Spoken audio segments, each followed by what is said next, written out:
Добрый день, друзья. Я Валерий Табаков. Сегодня у нас прямой эфир. Я юрист, который освещает ход судебного разбирательства по делу об убийстве Фарион, в котором обвиняется 19-летний Вячеслав Зинченко. Сегодня 24 октября 2025 года. И я попытался сегодня выйти в эфир той части группы поддержки Зинченко, которая отделилась от группы Мусихиной.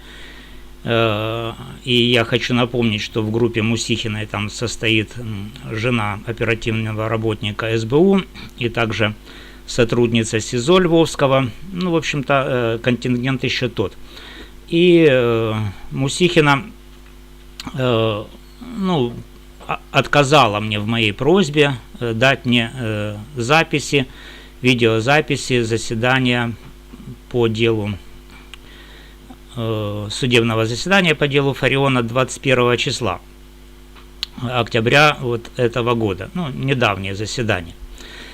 И нужно сказать, что моя публикация, они начались, их ряд был публикаций. Вначале я рассказал о конфликте адвокатов, сделал анонс того, что группа поддержки Зинченко разделилась на две части. Потом рассказал о позиции Мусихиной и также о том, кто входит в состав группы, которую возглавляет Мусихина. Я хочу сказать, что этот мой разговор, который состоялся с Мусихиной, где я просил ее дать мне копию видеозаписи судебного заседания 21 числа, был записан Мусихиной на видео. И это видео попало ко мне. Я хочу сообщить, друзья, что это действие Татьяны Мусихиной, о котором мне стало известно, и видеофиксация которого у меня есть, оно незаконное. То есть это явное нарушение закона о защите персональных данных. То есть Мусихина перед тем, как записывать наш разговор на видео, должна была предупредить меня, что она собирается записывать, и получить от меня разрешение, поскольку ни предупреждения, ни разрешения я не давал, поэтому то, что сделала Мусихина, это нарушение, и я ее, в принципе, могу привлечь к юридической ответственности за нарушение моих прав. Это первое. Второе. После того, как я анонсировал, анонсировал то, что финансовые средства, которые были целевым направлением переданы в группу Мусихиной для адвоката, были использованы не по назначению. То есть с адвокатом, которым предполагалось привлечь в дело, договор не был заключен, и деньги, так сказать, они подвисли. Это очень неприятная ситуация, но на требование объяснить, куда ушли деньги, где они хранятся, сумма не маленькая, друзья, это Мусихина сказала, что, примерно как Фарион когда-то говорила, что орлицы перед гиенами не отчитываются. Такой ответ был получен от Мусихиной, и до сих пор никто не знает, куда пропали значительная сумма денег. Мой разговор с адвокатом, которого собираются или собирались привлечь, не дал никаких разъяснений, потому что адвокат сказал, что то, что он делает и о чем он договорился, это, так сказать, коммерческая тайна. Но хотелось бы знать, как средства, которые предназначены для работы адвоката в коммерческой тайне, без договора, которым регулируются отношения с адвокатами в деле Вячеслава Зинченко, как этот адвокат работает. Ну, пойдем дальше, да, то есть дальше ситуация была следующая. Сотрудница Львовского СИЗО, ну, которую очень уважают в группе, ну, даже в обоих этих частях группы, одна, вторая там, которая, ну, не знаю, не в том СИЗО, где сейчас находится Вячеслав, а в другом СИЗО. Она говорила, что она там и кормила, и стирала, и, ну, в общем, я не знаю, что еще делала Вячеславу, ну, в тех условиях, когда Вячеслав там жаловался на условия содержания, что там курят, ну, не знаю, пьют или не пьют, но жалобы поступали и на состояние здоровья. Вот, так в том СИЗО, оказывается, значит, вот эта вот сотрудница, она входит, ну, которая работает там, она входит в группу сейчас там, где Мусихина. И из второй группы, да, поступила просьба, чтобы я не актуализировал факт ее участия в группе поддержки Зинченко. На что я получил уже через третьи руки,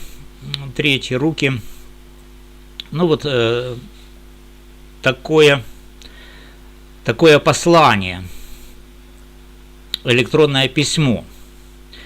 В письме содержится обращение, ну, якобы от сотрудницы СИЗО, упомянутой в видео, и она утверждает в своем послании, что я нарушил, дескать, ее право на неприкосновенность частной жизни. Ну, ее или жены оперативного работника СБУ, трудно сказать, но вот эта фраза прозвучала, что я чью-то частную жизнь прикоснулся к ней, да, и тем самым нарушил эту неприкосновенность, которая гарантирована по утверждению человека, который ко мне обратился, статьей 32 Конституции Украины.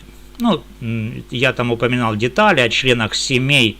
Мне там написали, что информация о членах семей лиц, дальше ничего там не было добавлено, но, насколько я понял, речь шла о жене оперативного работника СБУ. Вот. И вот это члены семей лиц, то есть жена, которые мне сообщили об этом посторонние люди, и вот эти два факта, что я рассказал, что там есть сотрудница СИЗО, есть жена оперативного работника СБУ, значит, они там участники. Ну, я спросил человека, который передал мне это послание, есть ли у нее представление, ну, доверенность на представление интереса вот этой сотрудницы СИЗО. Мне сказали, что доверенности нет, но я порекомендовал этой сотруднице тогда лично ко мне обратиться, чтобы мы обсудили ситуацию и прояснили на предмет того, что я ничего не нарушал. Вот с юридической точки зрения мои действия в видео не нарушают законодательство Украины. Согласно статье 32 Конституции Украины запрещается распространение конфиденциальной информации о лице без его согласия, кроме случаев, предусмотренных законом. В своем виде я не раскрывал имен, фамилий и других идентифицирующих данных ни жены сотрудника СБУ, ни сотрудницы СИЗО. Я упомянул только их статус в контексте общественного интереса, обеспечения гласности судебного процесса по делу Зинченко. Это, друзья, соответствует статье 34 Конституции Украины, которая гарантирует свободу слова, и статье 55, которая позволяет обращаться за защитой прав человека. Но имеется в виду, что я своими обращениями в международные правовые организации вызвал бурю возмущений к части группы поддержки, в которой участвует Мусихина. То есть мне посыпались там такие как бы перлы, типа «заткните Табакову рот», ну и тому подобное, да. В комментариях можете посмотреть, там сравнение с, значит, с отходами естественной человеческой деятельности, там какие-то есть замечания, сравнения, ну, в общем, перлов хватает. Да, и кроме того, согласно закону Украины о защите персональных данных, персональные данные – это сведения, позволяющие идентифицировать лицо. Поскольку я не указывал конкретных лиц, а говорил лишь о ролях в группе поддержки, мои действия не подпадают под нарушение этого закона, то есть закона о защите персональных данных. Обращение сотрудницы СИЗО, переданное третьим лицом без доверенности, не содержит конкретных доказательств нарушений с моей стороны. Более того, отсутствие подтверждения авторства обращения ставит под сомнение саму легитимность такого обращения. Я расцениваю это обращение как возможную попытку оказать давление на мою деятельность как блогера и юриста, направленную на защиту прав Зинченко.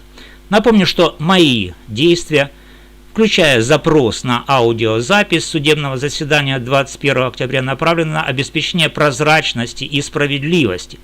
Когда вместо совместной работы ради правды создаются барьеры, как это сделала Татьяна Мусихина, не передав мне, отказав мне передаче видеозаписи судебного заседания, эти барьеры вредят общему делу.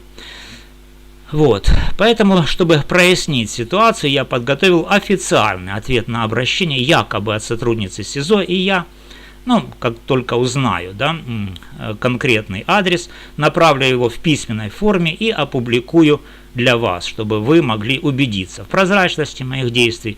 И вот текст ответа на это обращение, мой текст ответа, как того требует делопроизводства. Он на украинском языке, поскольку вы знаете, что в Украине обращение граждан, оно должно быть на українському языке. Итак, кому? Співробітниці Львовського СИЗО от Табакова Валерія, адрес, телефон, електронна почта, дата. Шановна, тут написано пані, не знаю, назвать ее пані или не пані, но шановна, да? Шановна, пусть будет шановна. Дякую за ваше звернення, передане мені в електронному вигляді через члена іншої частини групи підтримки В'ячеслава Зінченка. Повідомляю, що у своєму відеоматеріалі, опублікованому 23 жовтня 2025 року на моєму YouTube-каналі, я не розкривав персональних даних, таких як імена, прізвища чи інші ідентифікуючі відомості, а лише згадував загальні характеристики осіб, зокрема статус у групі підтримки. У контексті забезпечення гласності судового процесу у кримінальній справі за обвинуваченням Зінченка В'ячеслава. Мої дії спрямовані на захист прав обвинуваченого та громадський контроль за дотриманням принципів справедливого судочинства, що відповідає статті 34 Конституції України «Свобода слова» та статті 55 Конституції України «Захист прав людини».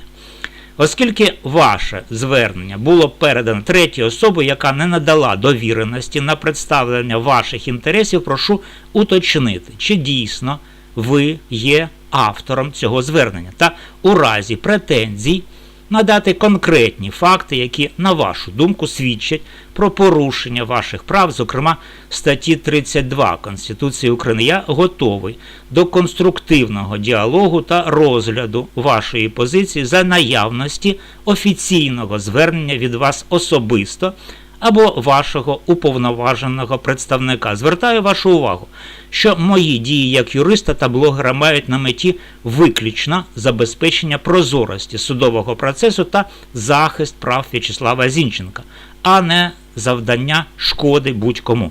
У разі потреби прошу звертатися до мене письмово за вказаною адресою або електронною поштою для подальшого врегулювання ситуації.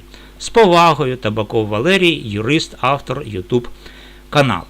Этот ответ я собираюсь направить официально, как только уточню, действительно ли сотрудница СИЗО является автором обращения. Моя цель – продолжать освещать дело Зинченко, несмотря на попытки давления. Вскоре я расскажу больше о действиях группы Мусихиной, там о перепродаже футболок с фото Зинченко, нецелевом использовании благотворительных средств и других фактах, которые вызывают множество вопросов. Друзья, делайте выводы самостоятельно, а мы пойдем дальше.